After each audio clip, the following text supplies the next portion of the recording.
O propósito de Deus na vida de Abraão o desafiou muitas vezes. São situações que quando nós lemos é lindo de olhar, mas tenta entrar no lugar dele.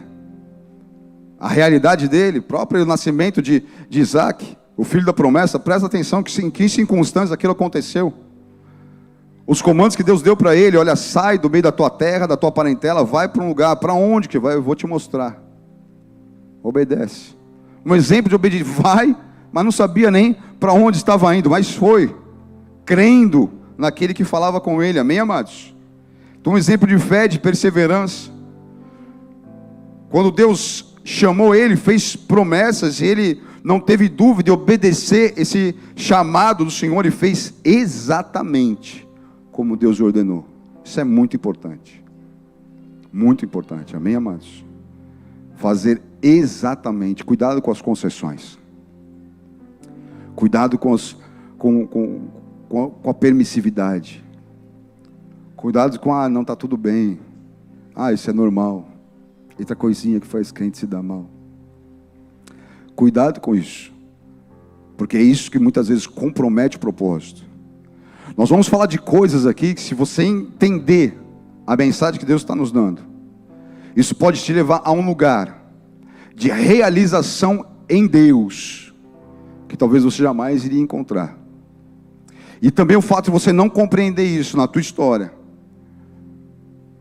é justamente o que impede muitas pessoas de viver aquilo que Deus tem.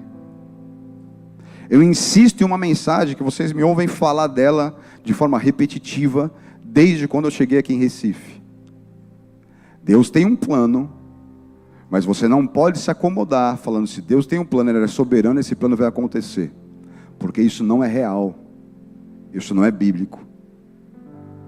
O plano de Deus para que ele aconteça depende de você. Depende das tuas escolhas. Depende das tuas ações, amém? Compreenda isso, tá?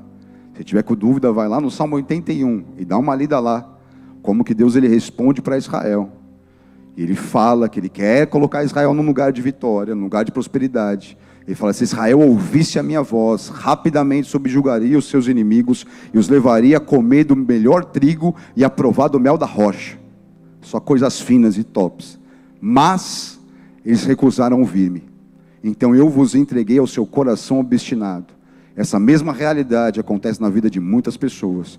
Deus quer fazer, Deus insiste, mas quando nós não o ouvimos, não damos ouvido ao seu comando, àquilo que ele fala, ao que ele nos ensina, a uma palavra rema que ele nos dá, ele vai terminar por nos deixar seguir o nosso coração obstinado. E não é bom. Amém? Terrível coisa o homem seguir os seus próprios planos. Que é assim que Deus ele conclui a palavra: eu os entregarei ao seu coração obstinado para viverem sobre os seus próprios planos. Então há o plano de Deus, há o teu e ainda há um do diabo para a tua vida. Qual que é o melhor? De Deus. Isaías falou que os planos do Senhor são mais altos que os nossos. Como que é essa distância? Assim como o céu está para a terra, essa é a distância da realidade do plano que Deus tem para você. Então eu quero o plano de Deus. Quem quer o plano de Deus? Amém.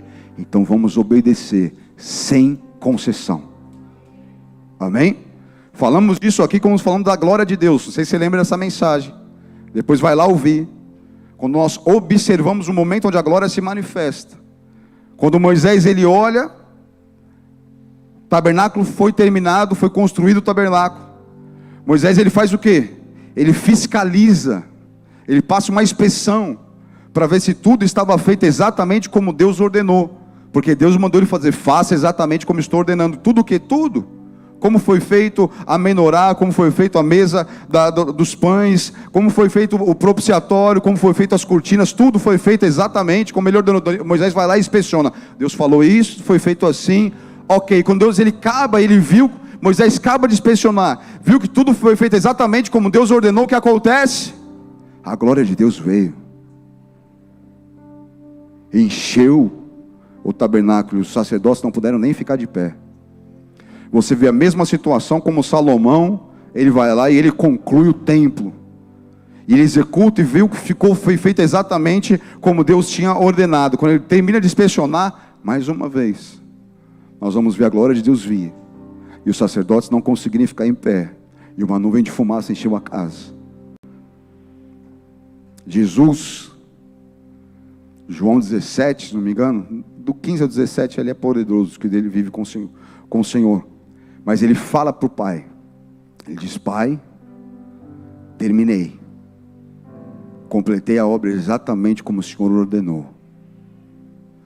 E ele fala que para nós é melhor que ele vá. Quem não queria estar com Jesus até hoje aqui? Na companhia, mas ele está falando: o que eu vou fazer agora? Para o benefício de vocês é melhor que eu vá, porque se eu não for, o Consolador não virá. Mas se eu for, ele virá. Logo depois de concluir, ele está falando isso: Pai, eu inspecionei, está consumado, está sendo feito exatamente como o Senhor ordenou. Então a glória do Senhor virá e encherá a casa.